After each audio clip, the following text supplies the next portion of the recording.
Capítulo 8 Naciones. Anarquismos del Sur. La cuestión nacional y el anarquismo. Hace unos meses una de las publicaciones de una de las fuerzas anarcosindicalistas que operan entre nosotros recogía una frase que tiene su miga. Refiriéndose, claro, a la etapa anterior a la Guerra Civil Española, decía, los anarquistas no eran independentistas. Pocos terrenos hay más cenagosos que el que se interesa por la relación entre anarquismo y cuestión nacional. ¿Cómo podría un anarquista ser nacionalista?, se preguntan gentes que en ocasiones se hallan cabalmente inmersas, acaso sin saberlo, en la lógica del nacionalismo de Estado. ¿Cómo habrían de permanecer ajenos los anarquistas?, se interrogan otros, a una cuestión nacional que está en el núcleo de muchas de las disputas relativas a la formación y a la condición democrática de esa instancia, el Estado, que acabo de mencionar. En algún momento, en el pasado, he sugerido que solo hay dos maneras razonables de encarar la cuestión nacional. Mientras la primera sugiere que, desde el siglo XIX, y en una parte significada del planeta, las comunidades políticas se articulan inequívoca e ineludiblemente en la forma de naciones que son, por echar mano de la expresión de Anderson, comunidades imaginadas, la segunda estima que las naciones son construcciones artificiales e interesadas que responden al descarado propósito de arrinconar la lucha de clases y asentar los privilegios de las burguesías correspondientes. Sobre el papel, esta segunda habría sido la percepción abrumadoramente dominante en el caso del movimiento libertario, que de resulta se habría desentendido por completo de las disputas, bien es sabido que agrias, y los alineamientos que han cobrado cuerpo al calor de la cuestión nacional. Me temo que en relación con la percepción libertaria los hechos son, sin embargo, más complejos. Subrayaré al respecto, sin ir más lejos, que hay pensadores anarquistas, así, Bakunin, que perciben en las naciones un hecho natural o cuasi natural, lo cual no es óbice para que subrayen la necesaria condición universalista e internacionalista del proyecto libertario. Como eslavo, yo quería la emancipación de la raza eslava del yugo de los alemanes por medio de la revolución, es decir, mediante la destrucción de los imperios ruso, austríaco, prusiano y turco, y con la reorganización de los pueblos, de abajo arriba, con su propia libertad, sobre la base de una completa igualdad económica y social, y no por medio de la fuerza de una autoridad, por revolucionaria que ella misma diga que es y por inteligente que en realidad sea, escribió el mentado Bakunin. Uno de los elementos recurrentes en la obra del anarquista ruso es, por añadidura, la idea de que la revolución social resulta inseparable de la liberación de los pueblos sometidos. Cierto es que Bakunin, lejos de postular un nacionalismo que añoraba el Estado, lo que defendía era un horizonte de corte muy diferente, asentado en un proyecto revolucionario y federalista. Las cosas como fueren, y si nos guiamos por las opiniones que acabo de recoger, se violenta un tanto la realidad cuando se afirma que desde el punto de vista libertario el internacionalismo y el nacionalismo son fenómenos diametralmente contrapuestos. Entre los pensadores anarquistas no hay disensiones, en cambio, en lo que respecta a una crítica de algo que cabe entender está presente en la abrumadora mayoría de las manifestaciones del nacionalismo, la que identifica en estas una omnipresente apuesta estatalista que se revela con particular fuerza, claro, en los nacionalismos de Estado, argumento sonoramente expresado, por cierto, en el nacionalismo y cultura de Rudolf Rocker. En paralelo despuntan fuertes críticas, de nuevo, del nacionalismo como fenómeno interclasista y se manifiesta al tiempo cierto recelo ante una distinción, la que separa naciones que oprimen y naciones que son oprimidas, que parece ignorar que dentro de cada una de esas presuntas instancias hay realidades muy diferentes y también, por lógica, clases muy diferentes.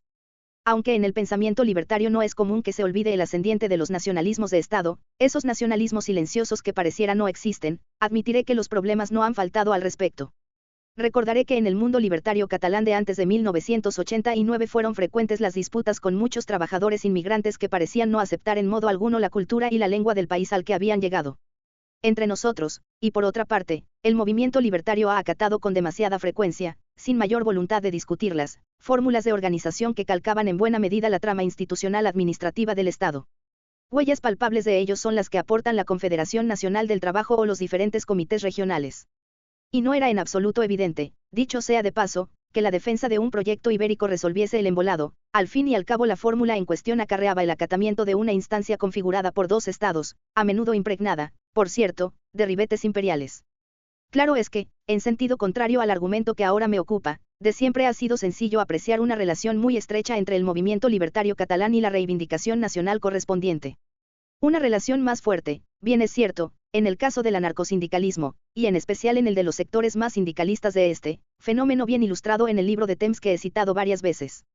Si tengo que enunciar mis convicciones, están muy próximas a las reflexiones que se incluyen en el libro colectivo Anarquisme y Alliberament Nacional, en lo que se refiere a cómo debe encararse, desde el pensamiento libertario, la cuestión nacional, lo primero que diré es que no parece saludable desentenderse de lo que ésta significa, algo que en modo alguno implica acatar que la propuesta nacionalista es la fórmula maestra que permite encarar aquella, se antoja preceptivo clarificar antes. Ciertamente, ¿qué es lo que hay que entender por nacionalismo?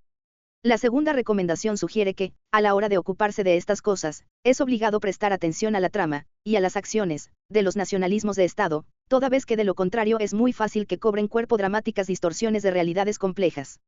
Señalaré, en tercer lugar, que conviene separar los términos nacionalismo e independencia.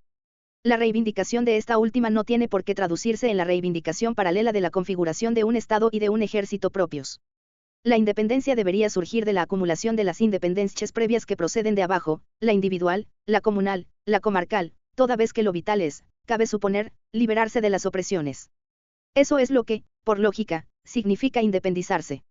Subrayaré, en cuarto término, mi recelo sin límites ante las macroestructuras, la UE, por ejemplo, que el capital ha ido perfilando, en abierta disonancia con la percepción de quienes no ven sino ventajas en la integración hacia arriba.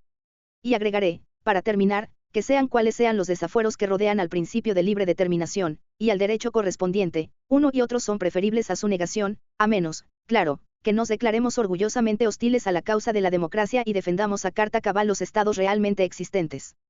El anarquismo en el sur del planeta.